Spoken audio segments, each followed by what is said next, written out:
Pues en esta conferencia es ya después, en Lamentaciones estamos viendo, después de la destrucción de Jerusalén, que fue tan total, la destrucción tan devastadora y la deportación del remanente a Babilonia.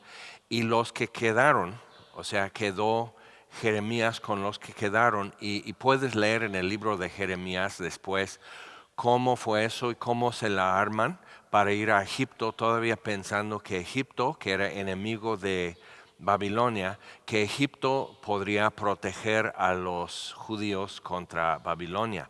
Y el rey de Babilonia mete su ejército hasta Egipto y pone el trono de su comandante y hace juicio en Egipto.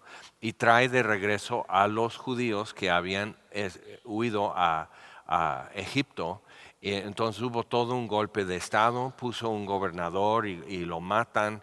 Y Jeremías es llevado y traído en todo eso.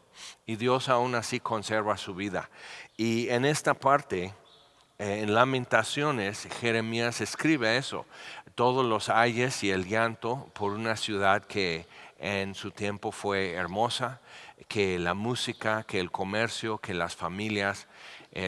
Y es así hoy también, que hay una plaza grande en la ciudad vieja, o sea, que tiene entonces milenios, ¿no? Esa plaza, y la sinagoga grande que quemaron en la guerra de independencia en 48. Entonces todo el conflicto y toda la guerra que ha visto esa ciudad, entonces te sientas ahí a tomar un refresco, un café en esa plaza, y ahí está de un lado la sinagoga y pasando familias de escuela, así con sus chinitos así, los niños y su kipa y las niñas, y están todos así, y familias van por sus niños con su mochila como maletita, como ves aquí en escuelas también, y dices, y ves todo eso tan tranquilo y realmente tan lindo, y dices, esta ciudad tiene que existir y tiene que ser de los judíos. Son los únicos que realmente lo han podido ver como bella y mantenerla bella. Entonces, y hasta pelear por tenerla así.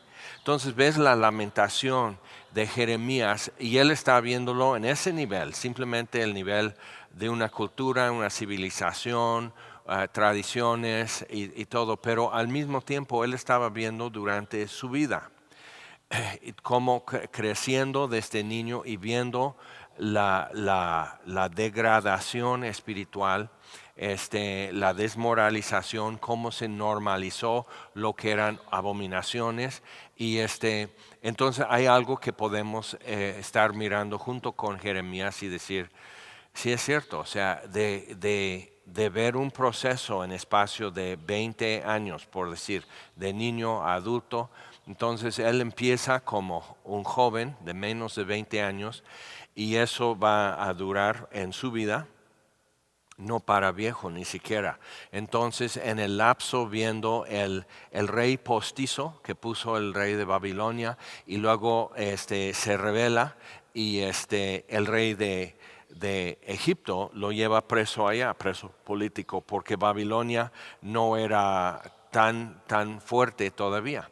Entonces, y en el transcurso de eso, entonces pone uno, pone otro, luego pone el rey de Babilonia y así. Entonces Sedequías, que es el nombre que el rey de Babilonia le puso como su nombre oficial como rey, fue un hijo del rey Josías. Y Josías, cuando murió en batalla, él joven realmente también para morir así, había traído avivamiento y renovación espiritual a la nación por un tiempo y muere. Y también Jeremías escribió una lamentación por la muerte de Josías que no se conservó. Es interesante ver eso, que es una cosa lo que un hombre profeta, poeta, escriba como algo nacional y algo hasta nacionalista y algo personal, su estima por el rey Josías y todo eso. Es otra cosa lo que como profeta escribió y fue conservado. Y algo que nos debe de llamar la atención es que también el profeta Daniel, ya 70 años después de lo que escribió, está viendo que ya está terminando el tiempo de exilio. Y él escribe en Daniel 9 su lamentación por su pueblo, que es una oración a Dios, pero su lamentación es que todavía no hemos aprendido nada. Seguimos no poniendo atención, seguimos infieles, seguimos desobedientes y tú, no obstante, sigues siendo misericordia. Entonces pide misericordia por su nación, la siguiente generación, por decir.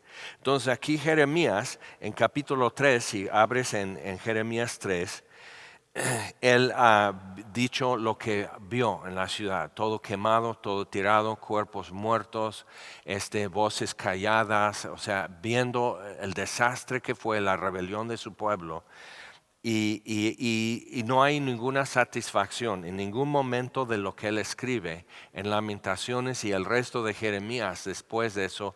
No hay una satisfacción de poder decir, bueno, al menos saben que yo fui profeta. O sea, como poder decir, bueno, ya ven que yo se lo dije. O sea, no hay una satisfacción en tener la razón. Y Dios le avisó desde el principio, nadie te va a hacer caso. O sea, tú vas a tener que pararte solo y defender esto que te doy. Y tú dilo y si no, te humillo delante de ellos. Ahora, como hombres, y viendo esto de mar adentro, y como hombres es eso. O sea, cuando tú estás donde tú tienes, digamos, control, la profundidad es menos, no hay corriente, no hay eso, entonces tú puedes como pescar desde aquí, pero bogas mar adentro y ya no controlas lo que pasa debajo de tu barco, pero es donde también fue la pesca milagrosa. Entonces, fue difícil, por ejemplo, para Pedro, que es el original de ese del mandamiento que Jesús le dio, boga mar adentro, o sea, aléjate de la playa y haz esto. Y él puede decir, y eso es importante para nosotros, Pedro pudo haber dicho, había estado desvelando toda la noche, trabajando, no nada más viendo la luna y las estrellas, sino tratando de pescar, aventar la red, volver a preparar la red y aventar otra vez la red y jalar y así toda la noche. Y no hemos pescado nada, está bien, voy a comer frijoles, o sea, ya. Y Jesús le pide prestado su barca para alejarse de la playa y que la gente pudiera a distancia, sin tan pegado, escuchar su voz. Entonces, con la pesca milagrosa, Pedro tuvo que hacer algo que él en su experiencia sabía que, mira, toda la noche no hemos pescado nada, simplemente no hay peces en este lado del lago, o sea, no hay. Entonces, pero probablemente estaban todos esos peces así nadando debajo de la barca y subía y bajaba y cruzaba y todo eso, la barca toda la noche y ahí están navegando con él. Entonces, o sea, porque sí estaban ahí, nada más que con lo que Pedro sabía y lo que Pedro podía hacer, no daba resultado. Ahora, como hombres es muy importante para nosotros reconocer que cuando en tu experiencia esto no puede ser validado, en tu habilidad esto no queda en el cuadro de posibles, es típico para nosotros entonces como cerrar el asunto, cerrar el expediente, y esto no es un asunto que Dios puede o quiere tratar. Entonces, pero vemos con Jeremías, Dios le dijo desde un principio, nadie te va a creer, mi pueblo es así, pero tú ve y diles lo que yo te estoy diciendo. Ahora, cuando nació Jeremías, el profeta Isaías había muerto, quizás ya vivía Jeremías como muy pequeño, pero la memoria del rey Ezequías, así con con Isaías. O sea, y la destrucción de los asirios quedó. Por eso durante el tiempo de Jeremías decían, tú eres aguafiestas, nosotros somos el pueblo cuyo rey fue Ezequías y mira lo que hizo con los asirios. Pero Isaías mismo decía, esta ciudad será destruida. Entonces como que escogían qué parte de Isaías iban a escuchar. Entonces Jeremías dice, esto ya no. Entonces cuando él dice, famoso texto que nosotros hemos citado muchísimo, muchas veces lo hemos citado mal, es que yo sé los planes que tengo en cuanto a ti, Jeremías 29. Entonces planes para hacerte bien, planes para darte el fin que esperas, pero cuando lo pones en su contexto ves que él está diciendo, la ciudad va a ser destruida, va a quedar desierta 70 años y toda la tierra alrededor, o sea, no va a haber nadie, va a ser morada de chacales y de búhos. Apúntenlo, ok, entonces ya lo dejó claro. Y van a estar en exilio 70 años y yo me acordaré y yo haré esto, no porque lo has ganado, no porque lo hayas merecido, sino yo lo haré porque yo lo prometo. Entonces porque sé los planes que tengo. Entonces, y eso es a pesar de los planes que los judíos tenían, que era de seguir rebelándose contra Dios y seguir invocando dioses falsos, a pesar de esos planes, Dios dice, yo sé los planes que yo tengo. Y parte del plan era destrucción, humillación y exilio. Ok, entonces como hombres, ¿cómo podemos tomar eso? En México, los hombres contemplan una situación, por mucho que digan al contrario las feministas, los hombres contemplando su vida en el mundo es que no, el hombre como hombre está en exilio. No es como un descendiente de Adán, no es señor de la tierra, no puede, o sea, ya la mayoría están reducidos a ser asalariados, entonces no son dueños de su tiempo.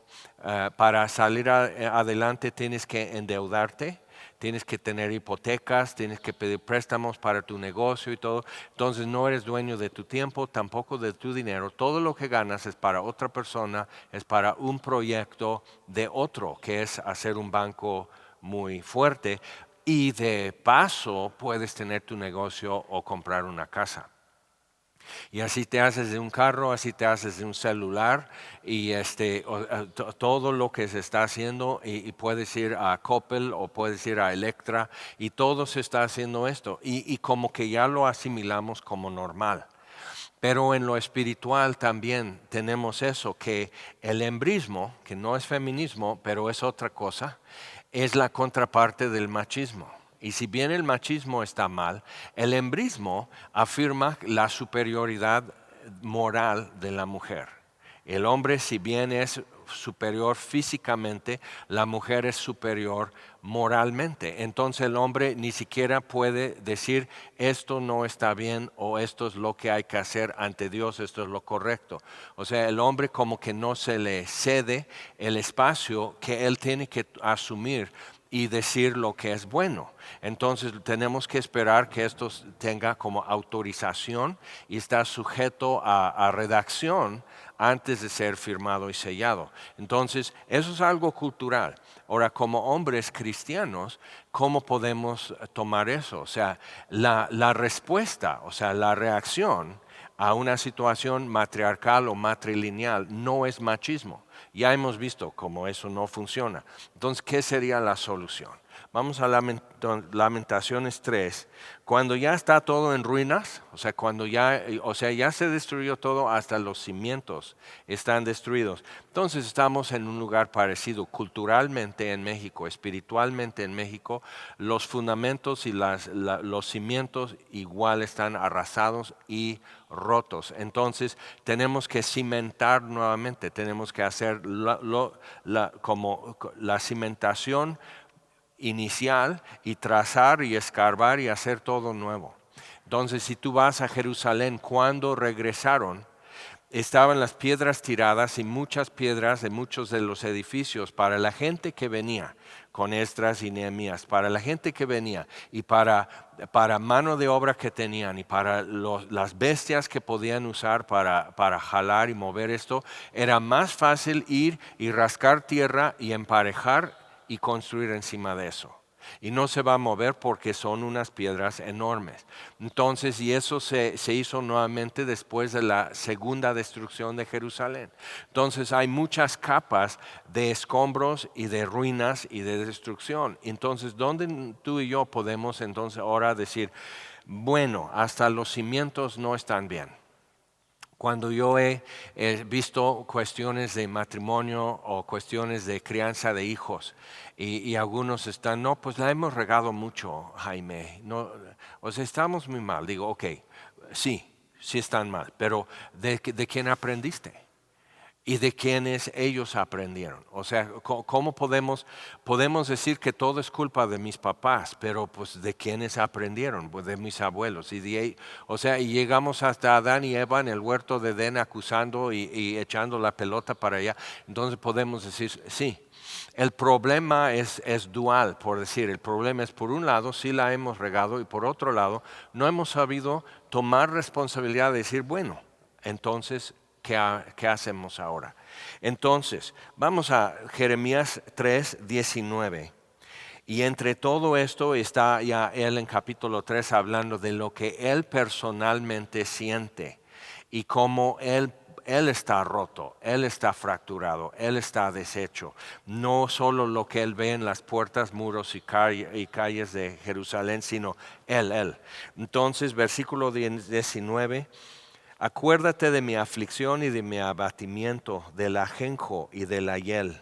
O sea, hablamos de la calle de la amargura y dice, no, yo tengo un bulevar de la amargura. O sea, es doble carril de dos lados de un camellón que vende ajenjo y hiel en medio. O sea, está horrible. Lo tendré aún en memoria porque mi alma está abatida dentro de mí.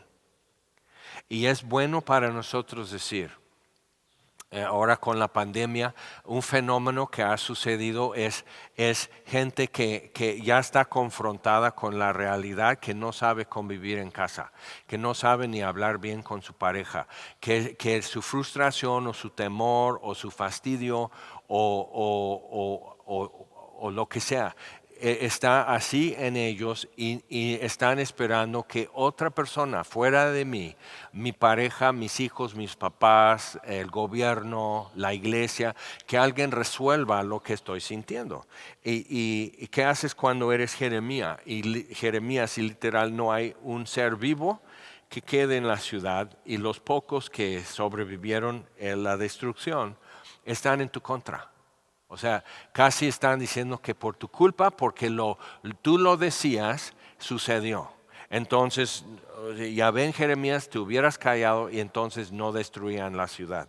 Entonces, cuando eso está pasando, empiezas a decir, entonces yo ya me volví loco. O sea, yo estoy también destruido. O sea, Jeremías tuvo que identificarse tanto con su pueblo que aunque no anduvo bajo condenación, anduvo bajo juicio con su pueblo y sufrió el juicio de su pueblo.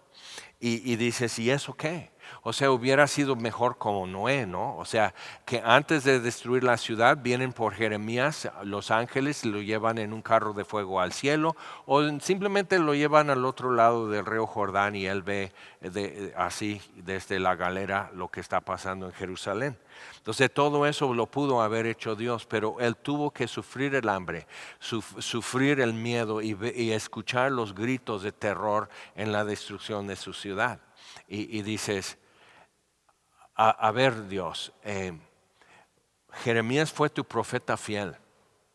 ¿Qué necesidad de que él siga un trayectorio así tan terrible? O sea, no que vas a hacer mal a los malos y bien a los buenos. Entonces Jeremías, ¿por qué lo llevaron entre las llantas del tráiler también? Entonces, acuérdate de mi aflicción. Ahora, Jeremías piensa que Dios no se acuerda. Acuérdate también que es un poema. Lamentaciones. Acuérdate de mi aflicción y de mi abatimiento, del ajenjo y de la hiel. Lo tendré aún en memoria porque mi alma está abatida dentro de mí. Esto recapacitaré en mi corazón, por tanto lo esperaré. Otra vez, en mi corazón, o sea, voy a repasar lo que sé que es verdad en mi corazón, porque consejero no va a haber. No hay alguien alrededor de mí, hay cuerpos muertos, hay soldados babilónicos y hay un remanente que me ve como causante de este mal. Entonces, ¿qué me va a aconsejar? Y si me aconsejan, ¿qué me van a decir? Entonces, recapacitaré en mi corazón, por lo tanto, esperaré. Por la misericordia de Jehová no hemos sido consumidos, porque nunca decayeron sus misericordias. Qué tremenda frase decir eso. Estás literal entre el olor de cuerpos muertos, descomposición, el humo de vigas y puertas y todo eso, un perro vivo por ahí. Está, o sea, la risa de los de Babilonia, el llanto de mujeres, o sea, estás en todo eso y tú dices, por la misericordia de Jehová, no hemos sido consumidos porque nunca decayeron sus misericordias. ¿Cómo puede decir esto Jeremías y decir, estoy aquí en las ruinas de Jerusalén, en los escombros, entre cenizas y humillación y terror? Estoy en las misericordias de Dios. Entonces, o sea, si no te caes como baldo de agua fría, necesitas aprender a leer tu Biblia. Entonces, por la misericordia de Jehová no hemos sido consumidos porque nunca decayeron sus misericordias. Nuevas son cada mañana, grande es tu fidelidad. Mi porción es Jehová, dijo mi alma, por tanto en él esperaré. Bueno es Jehová a los que en él esperan, al alma que le busca. Bueno es esperar en silencio la salvación de Jehová. Bueno le es al hombre llevar el yugo desde su juventud, que se siente solo y calle, porque es Dios quien se lo impuso. Ponga su boca en el polvo por si aún hay esperanza. Dé la mejilla al que le hiere y sea colmado de afrentas. Entonces dice, ¿eso es bueno, Jeremías? Estás mal, papá. O sea, ¿cómo puede ser eso bueno? Pero entonces él está viendo con su boca en el polvo, así, a milímetros sus ojos del polvo, él está viendo que es el mismo Dios aquí abajo. Así aplastado, así arruinado, así arrasado, así con un ojo en el polvo y otro abierto apenas y escupiendo sangre por todo lo que ha caído encima. Es el mismo Dios. Entonces cuando Él dice, mi porción es Jehová, tu porción no es disminuida, no es reducida por la aflicción. Y eso es algo que si podemos captar eso, que cuando hay pérdida, cuando nos quedamos reducidos, retrasados, como restringidos, o sea, todo eso que nos comprime, nos recorta y todo eso, y simplemente decir, ¿y ahora? O sea, ya nunca voy a confiar en Dios, ya nunca voy a esperar algo bueno, porque entonces voy a volver a tener esta humillación y esta pérdida otra vez. Y podemos hasta hacer una canción que diga, no volveré a amar y volverás a amar. El problema que tenemos como seres humanos es que viene otro día mañana. Y Dios dice sí. Y yo soy el mismo el día de mañana que hoy. Pero dice sí, pero hoy se deshizo mi mundo. Hoy se fue todo. Hoy, o sea, estoy tan traumado por lo que escuché y miré que ya no voy a poder vivir otro día normal. O sea, ya hay cicatriz y sombra en mi vista el resto de mi vida. Y Dios dice, yo estoy aquí. Yo soy el mismo que siempre, yo estoy enteramente aquí. Y parte del problema desde el inicio con Adán y Eva no era que Dios se apartó para ver qué hacían sin Él.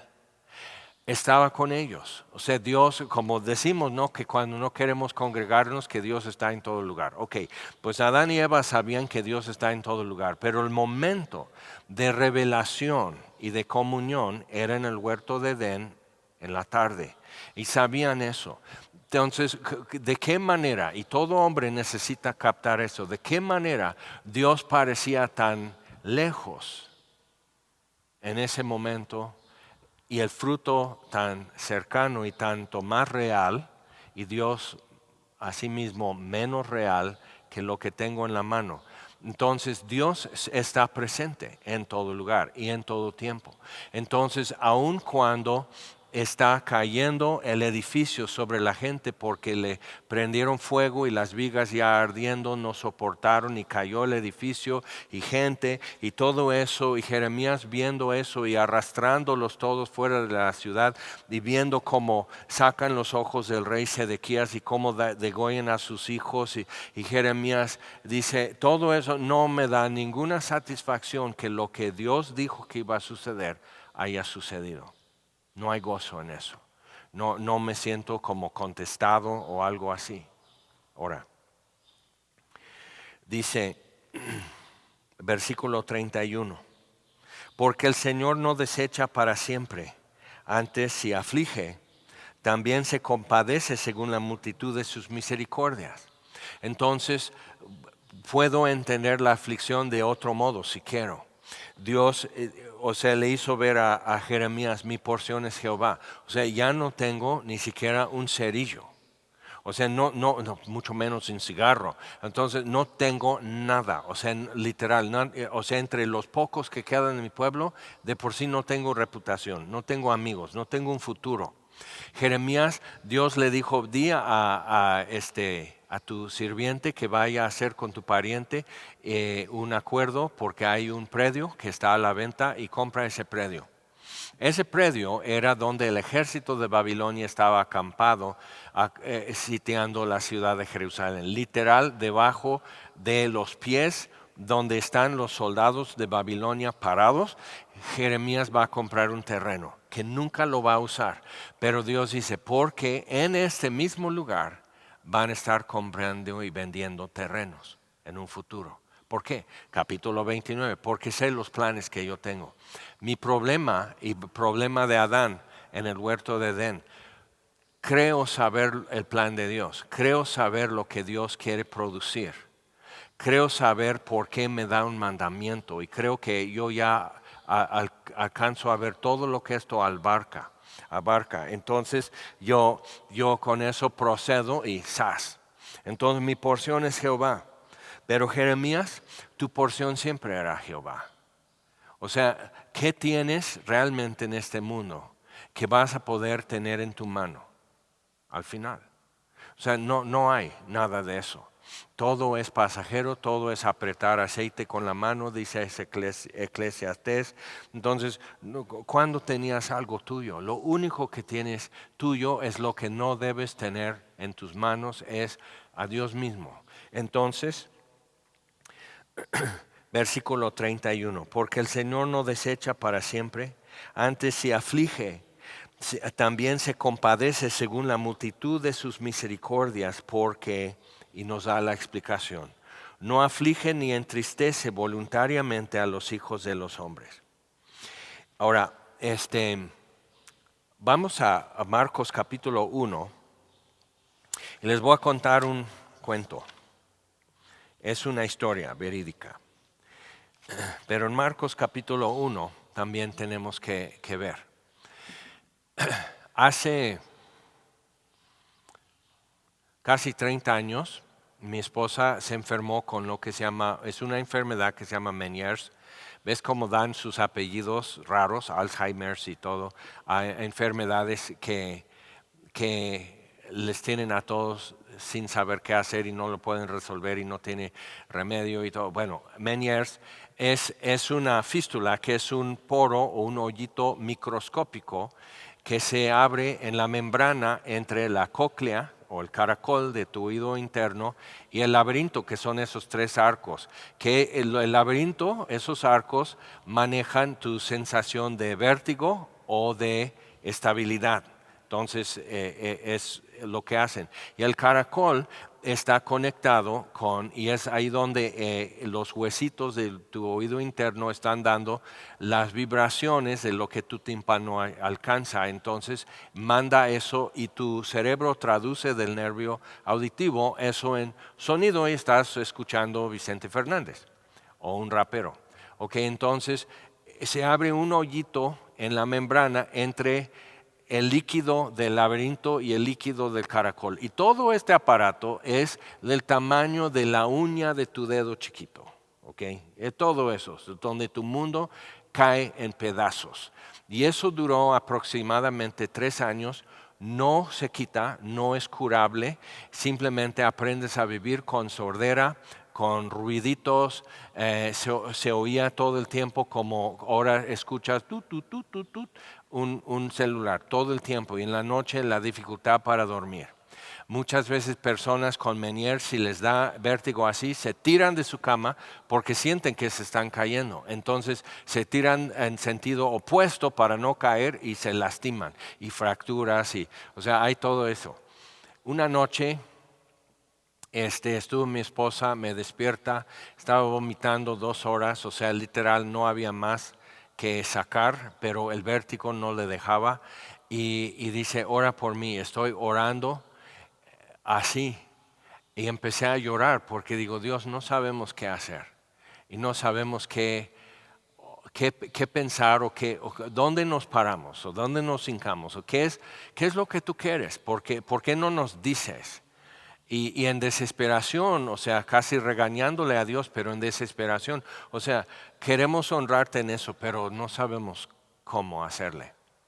Y pues ya, en la mañana yo tenía la costumbre de sacar el perro y había unos baldíos al otro lado de nuestra calle, entonces lo sacaba así a caminar y yo ocupaba ese tiempo dando vueltas alrededor de los baldíos, orando.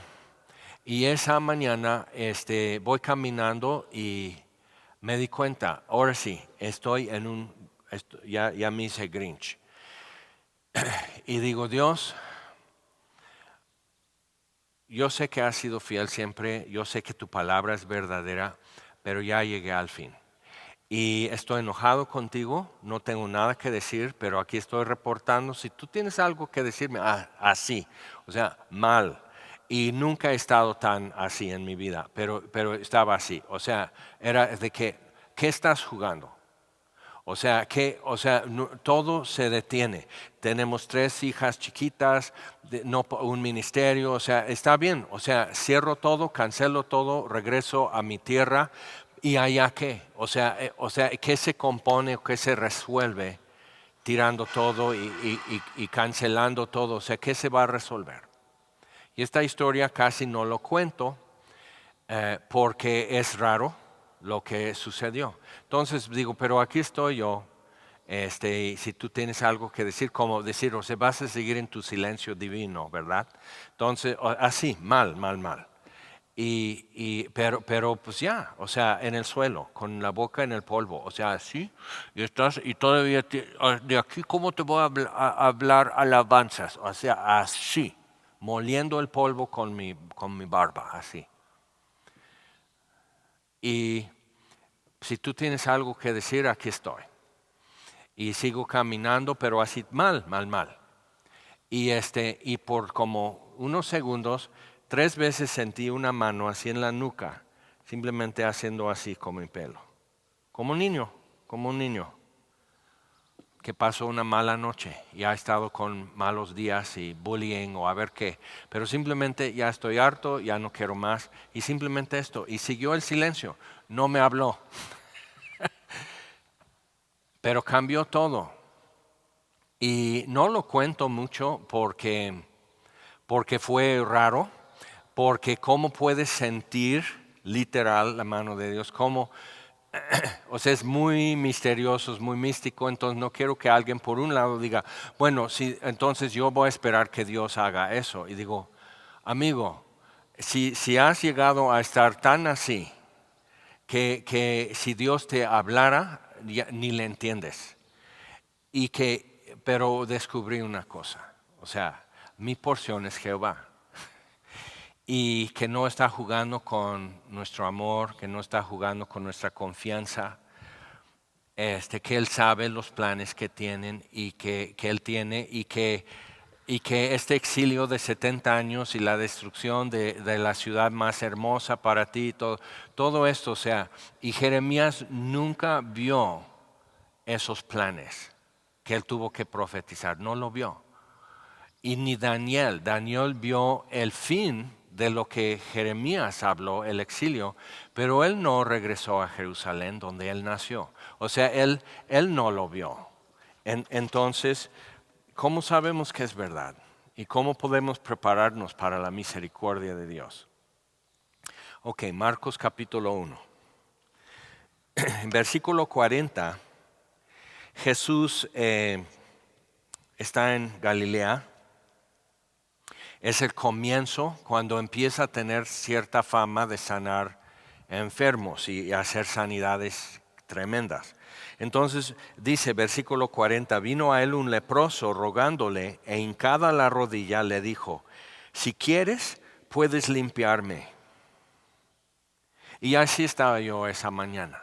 Y el perro en buena relación con Dios, el perro nomás le saluda como un saludo perruno y así. Pero yo no estaba bien. Y Dios sabía que yo no estaba bien. Y que no encontraba yo cómo estar bien.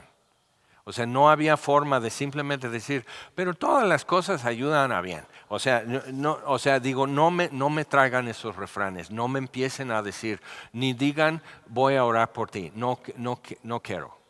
O sea, estoy de huelga. Y vi, Dios no está de huelga. Y no decayeron sus misericordias.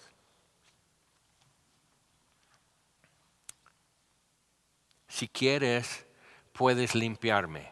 Ahora, la lepra como enfermedad incurable, hoy tienen medicina y puedes tomar una pastilla diario el resto de tu vida y no progresa ya la lepra, que afecta el sistema nervioso, entonces en la piel se empieza a notar pérdida de sensación.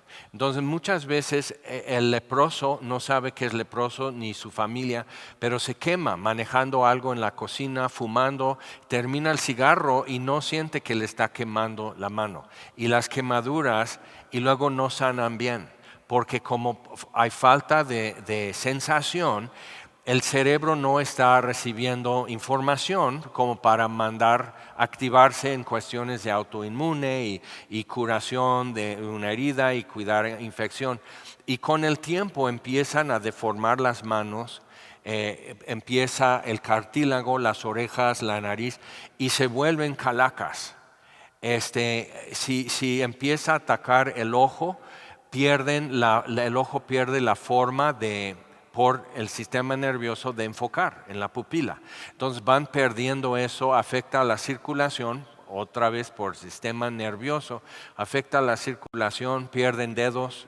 Entonces se vuelven viviendo, si no hay un tratamiento durante su vida, se vuelven calacas y como si fueran zombies, ¿no?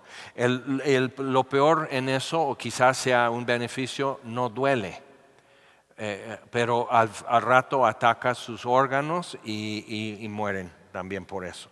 Entonces, ser diagnosticado leproso en aquel entonces era sentencia de muerte y muerte lenta, muerte solo acompañado por otros moribundos leprosos. O sea, como ahora en la pandemia hay gente que no pudo ni siquiera velar a su difunto, que no pudo haber un funeral, que no, o sea, todo eso, o sea, así dejas de ser una persona, dejas de tener como CURP y tu RFC, o sea, todo eso como que ya queda suspendido y eres leproso y excluido de contacto y de convivencia y de todo. Y se tenía la lepra entre la gente como es una aflicción, es un azote de Dios y algo hay, algo hiciste. Porque es una aflicción que como no se levanta, entonces es sentencia de muerte, entonces has perdido ahora y para siempre el favor de Dios. Ahora, esa mañana, después de una noche difícil y desesperada, habíamos tenido mucho tiempo así. Y regresé a mi casa consolado y sin más. O sea, no tenía ni siquiera esperanza. Lo que tenía era lo que Jesús promete. Venid a mí todos los que estáis trabajados y cargados, yo les daré descanso.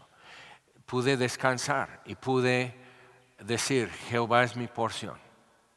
Y no decayeron sus misericordias. Y tardamos todavía un tiempo con esta situación tan agresiva y tan violenta en el oído interno, con todos los estragos y demás. O sea, tardamos un tiempo más en eso, pero simplemente ya podía saber, Jehová está a mi diestra, así. Sentía el peso de las pisadas junto a mí y el peso de una mano. O sea, ni sabía qué tiempo tenía que no tuve un papá, que no sabía cuántos años eran que alguien podía hacerme eso y no decir nada y que era suficiente. Entonces, pero Dios sabía, Jehová es mi porción, dice Jeremías. Ok, llega el leproso, para ellos no pueden decir Jehová es mi porción.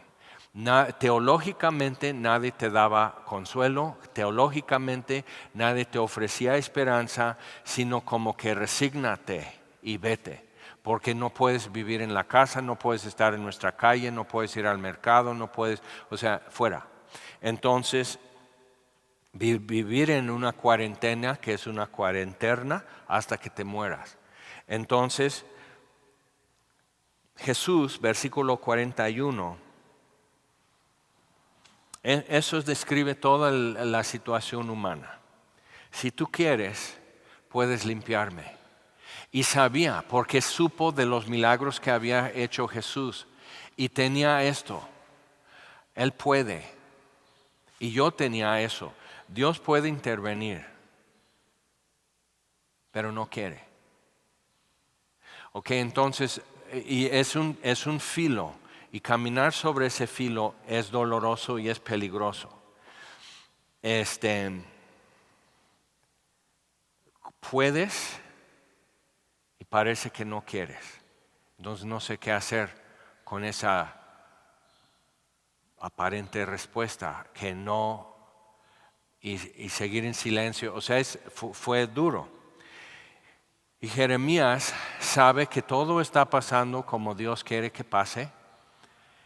Y no hay una consolación para él. Pero dice, no decayeron tus misericordias. Son nuevas cada mañana. Pero ese día pude regresar a casa y decir, sí, son nuevas cada mañana. Y entonces dije, entonces, ¿qué vas a hacer mañana? No sé. O sea, cuando ya estás tan así, dices, hoy, literal me tocó Dios. Hoy, literal, su silencio no me aplastó. Hoy, literal, Jehová es mi porción. Y no decayeron sus misericordias, son nuevas cada mañana, grande su fidelidad. O sea, ¿qué más quieres que yo te diga desde el hoyo donde yo me caí? O sea, ¿qué más te puedo decir? Entonces, Jesús, teniendo misericordia de él, extendió la mano y le tocó y le dijo, quiero, sé limpio. Y al instante, la lepra se fue de aquel y quedó limpio. Ahora, a lo mejor te ha sucedido, ¿a quién no? Que estás sentado, de alguna manera estás sentado en el piso, estás sentado en un sillón y se te duerme el pie. Y no es tanto falta de circulación, sino tu pie se pondría negro, pero estás oprimiendo un nervio, entonces pierdes la sensación. Entonces, quitando la presión, no sabías que tú ya hacías acupresión. Entonces, al quitar la presión, vuelve la sensación, pero normalmente es un hormigueo y un ardor.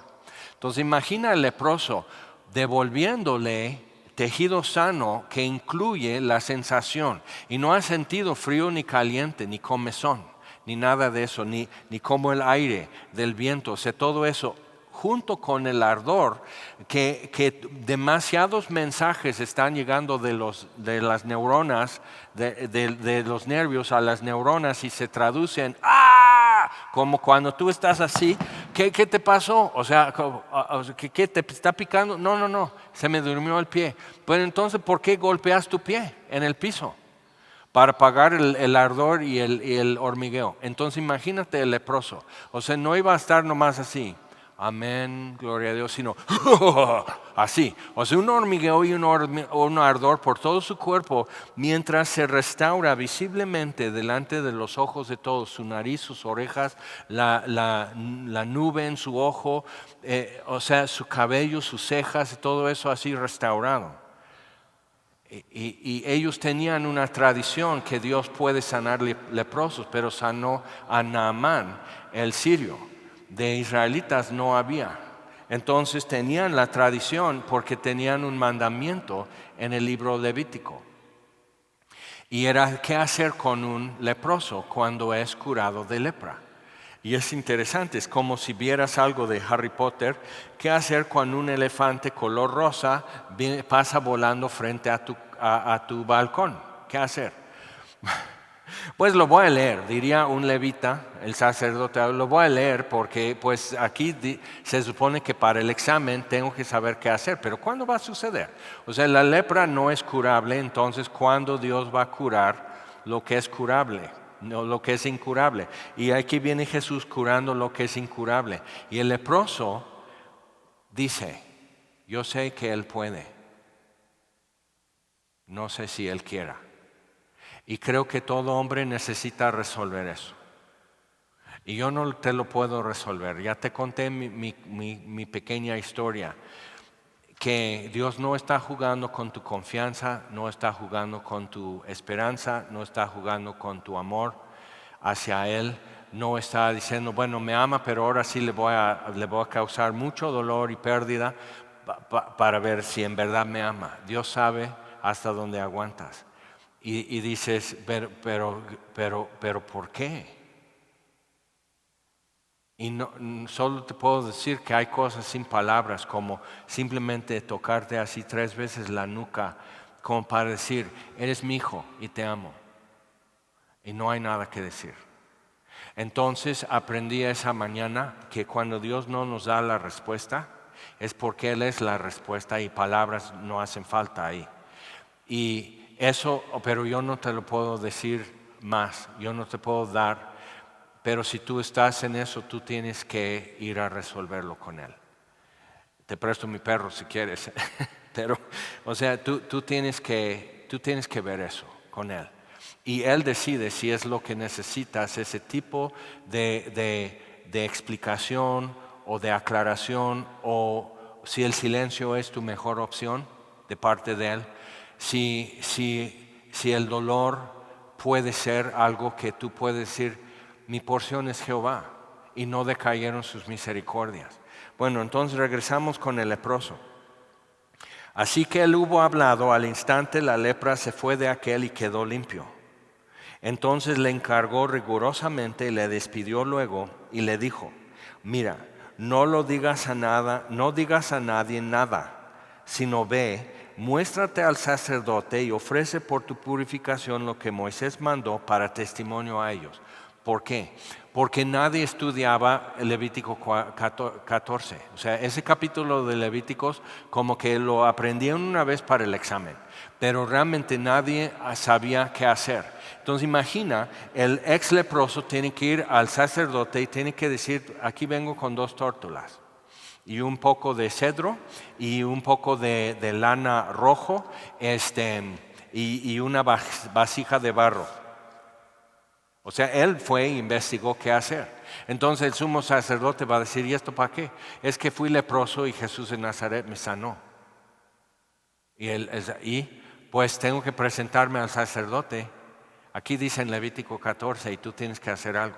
Ahora, lo que tiene que hacer y está involucrado y es de todas las demás cosas que dice en la ley que hay que hacer cuando esto, que cuando nace un bebé, que cuando muere alguien y vas al sepelio, o sea, todas estas cosas de dieta o de sacrificios y cómo descuartizar el borrego, todo eso es muy detallado, explícito, pero de repente viene esto en Levítico 14, ¿qué hacer cuando un leproso es curado de lepra? O sea, en otro título podríamos decir, ¿qué hacer cuando sucede lo imposible? Y no estamos preparados, no sabemos qué hacer. Entonces lo que el sacerdote tiene que hacer es que mete las dos avecillas en la vasija y tuerce el pescuezo de uno y su sangre y aleteando salpica a todo mundo y dentro y salpica a la otra ave y lo hacen sobre agua corriente y los palitos de cedro y la lana roja, todo esto igual se mancha de sangre, entonces ya, y queman eso y la ave que sobrevive la suelta, así. Y dice la Biblia, nuestra alma escapó cual ave del lazo del cazador. Entonces imagínate el leproso. O sea, tan así la lepra te afecta que él ya no sabía cómo le había afectado porque pierde sensación. Entonces cuando Dios te regresa a vida, empiezas a darte cuenta que no sabías qué tan muerto estabas. Entonces después, y se tiene que rasurar y queda como bebé, barba, cejas, así, queda como bebé. Entonces está fuera del campamento o la ciudad 7 días, de nuevo se presenta al sacerdote, de nuevo se rasura y ofrece así cordero de expiación. Pero hay otra cosa que hacen, entonces traen una medida de aceite y toman de la sangre del cordero que sacrificaron por él, y mojan con el dedo así y le ponen sangre en el lóbulo de la oreja derecha, en el dedo, el pulgar de la mano derecha y del pie derecho, así. Y dices, órale. Y luego con el aceite hacen lo mismo, primero 7 gotas así delante del altar y luego hacen eso igual con aceite, lo mismo que donde la sangre, encima del aceite, y luego lo demás lo toma el sacerdote y lo pone en la cabeza del ex leproso y le unge. Es el único y es como mini de lo que hacían para la ordenación de un sacerdote del linaje de Aarón. Entonces así fue, o sea, Moisés lo vistió, sacrificaron, hicieron esto, igual le hizo con la sangre de un carnero, o sea, es como mini sacerdote, el ex leproso.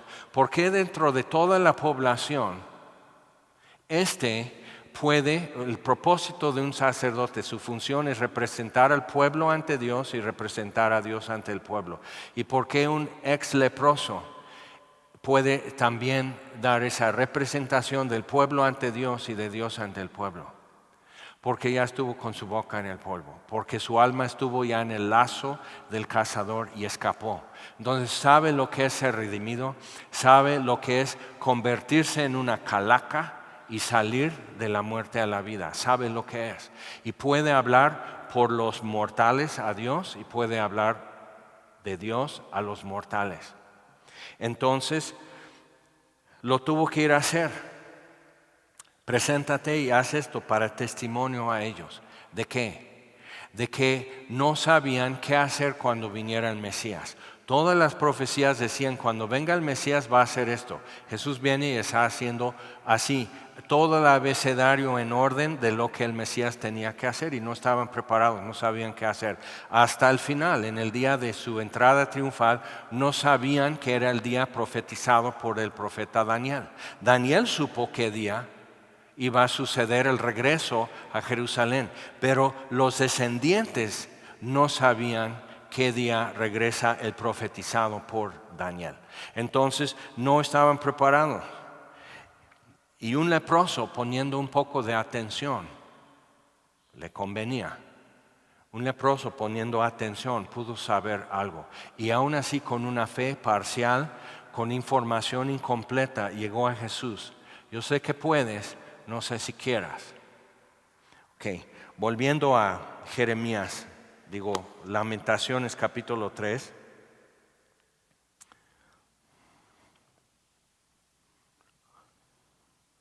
Versículo 21. Esto recapacitaré en mi corazón, por lo tanto esperaré. Por la misericordia de Jehová no hemos sido consumidos.